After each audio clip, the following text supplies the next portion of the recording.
Regresamos al despertador, ya está con nosotros el doctor Guillermo Moreno, ex fiscal del Distrito Nacional, y yo creo que esa profesión, esa posición que usted ocupó en el gobierno de Leonel Fernández le va a servir para mucho, pero lo va a acompañar toda la vida también. Además, una persona que ha tenido una voz disidente de toda esta política que la sociedad tilda de corrupta, todo este entramado en favor de la impunidad, y quien en este momento tiene un discurso muy interesante. Bienvenido. Gracias, gracias. Que ha tenido una voz, pero además una práctica, porque es muy importante subrayar eso. Bueno, gracias, me siento muy halagado. Y algunas veces yo, cuando me recuerdan la fiscalía, le digo, ¿y tú te acuerdas de eso? Porque hace 21 años. Sí. Yo fui 13 meses procurador fiscal, solo 13 meses, en el año 96. ¿Y qué trascendencia tuvieron esos 13 meses? En el año 96, y de eso hace 21 años. Es decir, que hay muchos de los jóvenes que hoy están luchando contra la corrupción y contra la impunidad, que no habían nacido. Sí. Es así. Bueno, Guillermo, ayer estuvimos en Santiago. Digo estuvimos porque yo estuve. Y la manifestación fue lo suficientemente contundente como para significar la expresión de un país. En los términos de representatividad, allí había un enorme sector de clase media y muchos sectores populares integrados. ¿Hacia dónde vamos a derivar esta lucha? ¿Qué crees tú que debe hacerse desde el punto de vista de darle concreción a los objetivos de estas marchas en los próximos meses que vienen? Porque esta es una lucha que continúa por lo que se ve y va a tener que ser contundente, tenaz y probablemente un poco larga. Miren, yo pienso que por lo que manifiesta la población y la ciudadanía, estamos en un punto sin retorno en cuanto a la lucha contra la corrupción y la impunidad. La sociedad no está dispuesta, y eso lo vemos en cada manifestación, a que haya más impunidad y a que se pueda colar de nuevo una solución mediatizada, que es una de las alternativas que la Procuraduría está buscando colar. Es decir, solamente armar un expediente con lo inevitable, y podemos ahorita hablar de esto. Pero la cuestión es que yo pienso hay un punto sin retorno ya. La sociedad está exigiendo esto. Ahora, ¿dónde que está el problema de fondo? Que parece que no hay salida institucional por las vías institucionales. Y eso entonces desemboca en una crisis política profunda. Porque la salida institucional es una investigación creíble y además real, legal. La salida institucional es el juicio político. Esas son las salidas que nuestro marco jurídico posibilita en situaciones en las cuales hay sobornos, sobrevaluaciones, por tanto, actos de corrupción, y además donde hay financiación con dinero ilícito de una campaña que ilegitima al que ahora es presidente de la República. Usted escribió un artículo, doctor, que leí esta madrugada, que habla precisamente del juicio político del procedimiento penal para el actual presidente. Sin embargo, a mí me gustaría que usted nos diga por cuál de las dos usted se inclina, sobre todo tomando en consideración que hacerle un juicio político al presidente, que creo que todavía no sé si habrán condiciones para eso, pero sobre todo porque todos los poderes están a favor del oficialismo. Y hacerle un juicio penal que podría implicar una hipotética destitución, utilizando como ejemplo lo que sucedió en Brasil, pero ¿para dejar a quién? Entonces estaríamos dejando a la contraparte del presidente Leonel Fernández, que tiene más contratos que Danilo Medina en el caso de Brecht. Bien, pero vamos por parte. Lo primero es darnos cuenta que lo que debería estar pasando en la República Dominicana, si fuéramos una sociedad organizada y donde estuvieran funcionando las instituciones democráticas, es que el Ministerio Público de manera independiente estuviera investigando. Si esa investigación se realiza, hay suficientes méritos concordantes y además de esos contundentes que muestran que la campaña del presidente Danilo Medina fue financiada con dinero ilícito proveniente de Odebrecht. Y la colocación de Joao Santana en el Palacio Nacional, con el rol que jugaba Joao Santana en la distribución de los fondos de Odebrecht para financiar campaña, ya es un elemento que no puede ser ignorado. Es decir, la investigación penal podría conllevar, acumular mérito suficiente para que si existiera un Congreso que jugara su papel, la Cámara de Diputados presentara formal acusación ante el Senado, frente al presidente, para un juicio político. La Cámara de la Diputados. Cámara, entonces ahí es que voy. Okay. Y yo quiero que hagamos conciencia entonces de esto. Estoy exponiendo cómo funciona o cómo deberían funcionar las instituciones democráticas en el país. Pero ¿qué nos encontramos? El Ministerio Público no está haciendo la investigación. Todo lo contrario. Está tratando de encontrar lo que vamos a llamar una especie de impunidad mediatizada. Habrá algún sometimiento, es verdad, pero los inevitables y los negociados. Al mismo tiempo, no se toca Punta Catalina, no se toca la sobrevaluación. Todo eso es una especie de impunidad, donde será lo inevitable. Entonces el Ministerio Público no hace la investigación. Evidentemente no va a investigar las pruebas y las evidencias que obran contra el presidente de la República, que debe estar debe ser investigado. Pero aún más, digamos que lo hiciera, entonces seguimos atrapados, porque quien debe presentar acusación para el juicio político es la Cámara de Diputados, presidida por la hermana del presidente. ¿Y ante quién debe plantear el juicio político? Ante el Senado. Sí, y en el Senado, ¿quién lo dirige? El secretario general del partido, claro, con una mayoría mecánica. Es decir, las vías institucionales no le dan salida a esta crisis.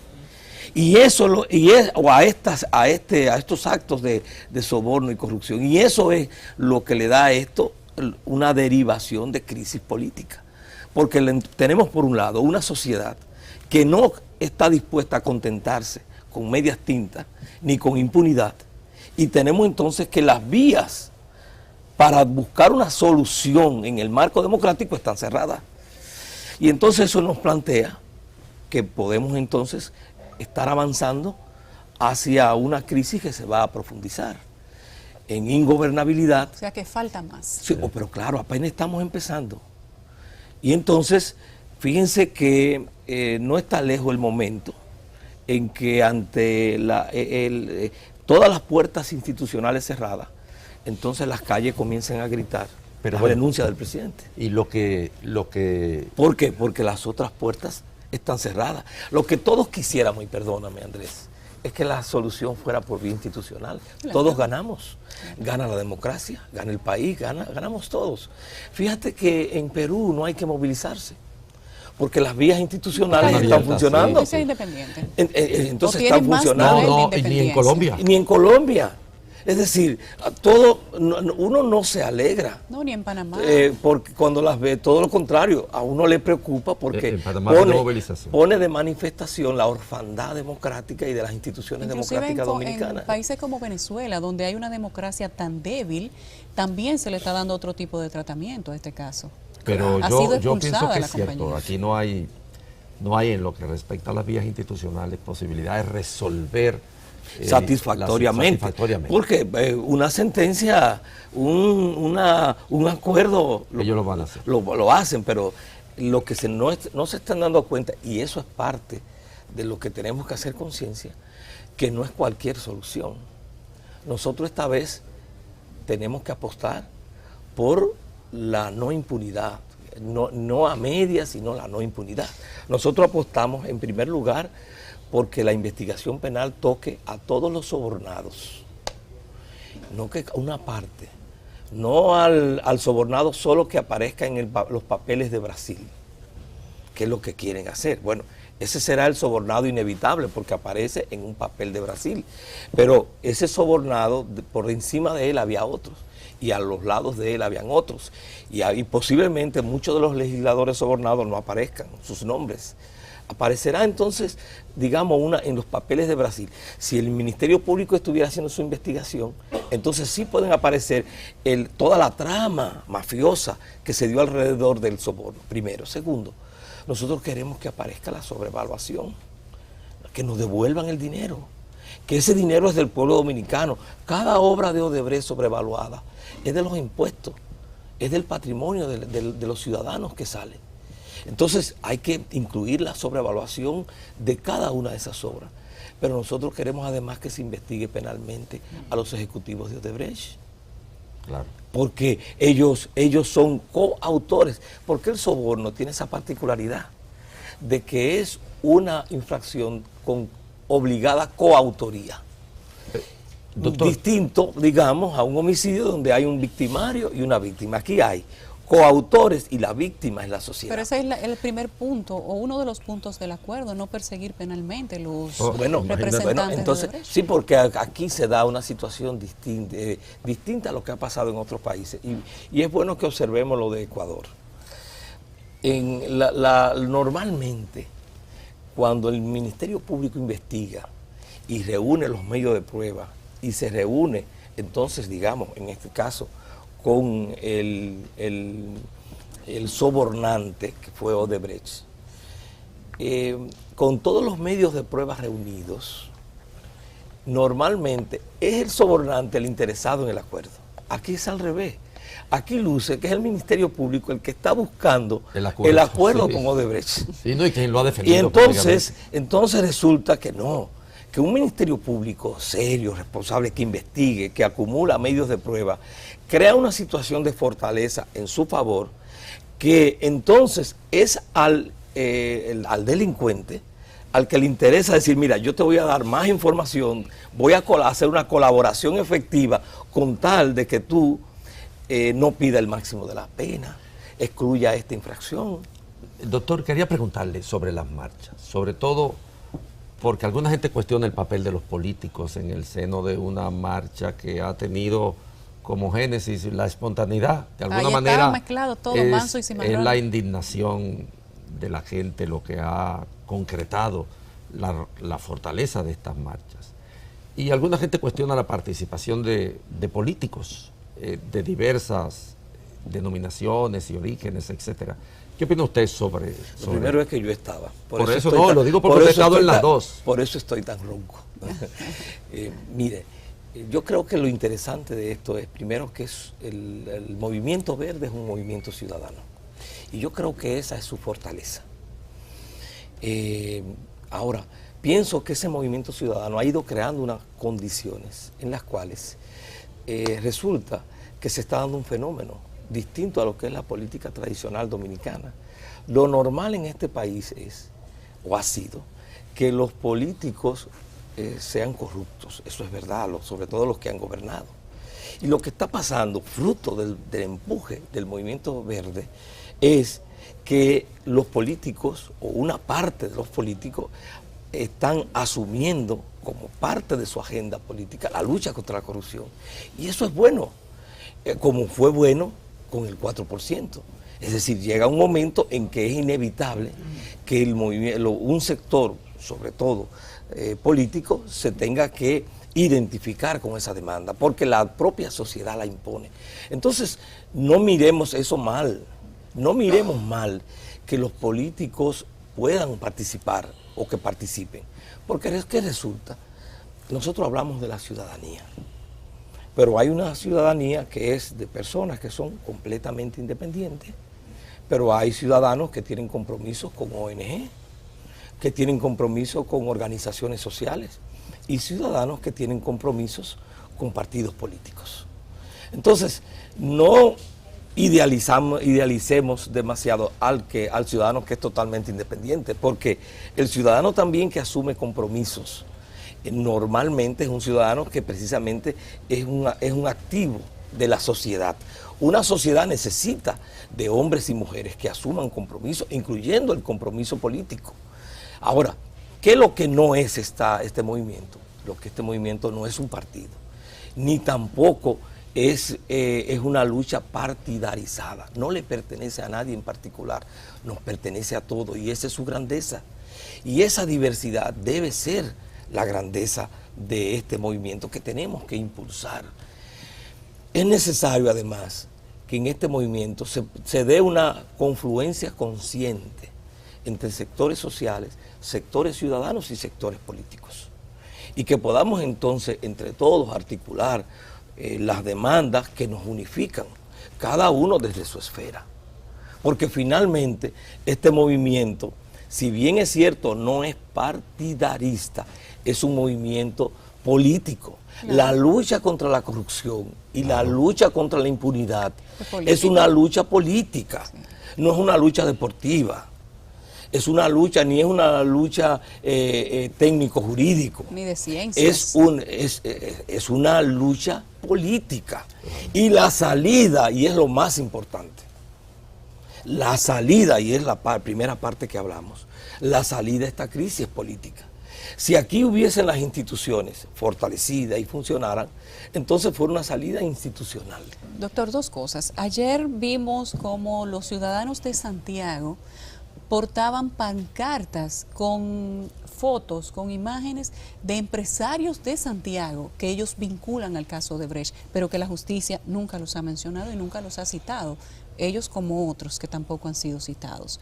Es que al menos Santiago de manera muy particular está o va a ejercer más presión sobre la justicia que otros sectores y que ellos, identificando los que ellos entienden, piden entonces que el Ministerio Público incluya a esas figuras dentro de las investigaciones. No, pienso que es que ya la marcha que se da el 22 de enero refleja un momento en el cual todos estábamos muy focalizados en Odebrecht, como la empresa sobornante confesa. Pero ahora lo que se refleja en Santiago, 2 meses después, es la evolución de ese movimiento. Y ya ese movimiento ha incorporado que no solamente deben ser investigados Odebrecht, sino sus socios locales. Entonces hace lo mismo que ya ese movimiento incorporó que hay que rescindir los contratos y que Punta Catalina es un cuerpo del delito que tiene que ser objeto de la investigación penal, no de una comisión acto ilegal creada por el presidente de la República. Es decir, todo eso va reflejando las demandas, va reflejando el propio crecimiento y empoderamiento del movimiento y aparecerán otros elementos también en el desarrollo de este movimiento. Es decir, que ya en Santiago se incorpora un elemento a tomar muy en cuenta. La investigación debe incluir a los socios locales de Odebrecht. Bueno, yo estimo que además, en lo que respecta al interior del gobierno, también las investigaciones deben profundizarse. Por ejemplo, ¿qué piensa usted de la relación entre Ángel Rondón y funcionarios del gobierno con contratos vigentes, digamos AAA? En el caso de la CAS, AAA es una compañía que pertenece al mismo director de la CAS y que fue cedida unos meses antes a Ángel Rondón, que cobra toda el consumo del agua y muchas otras más, porque hay otros señalamientos, no tan específicos como este, pero sí que están incluso datados. ¿Qué habría que hacer en los términos de la investigación para poder darle credibilidad al resultado final? Bueno, lo que hay que hacer es hacer la investigación. Claro. Y en esa investigación no tener ni límites. Vacas sagradas. Ni vacas sagradas, ni límites. Y toros. Porque si algo tiene bueno la investigación, es cuando es seria. Es como siguiendo un hilo de un bollito de hilo, que una cosa nos va llevando a la otra. Es decir, cuando nosotros, si se investigara a fondo a Ángel Rondón, vamos a encontrar cómo estos contratos y estas actividades que realiza no están al margen.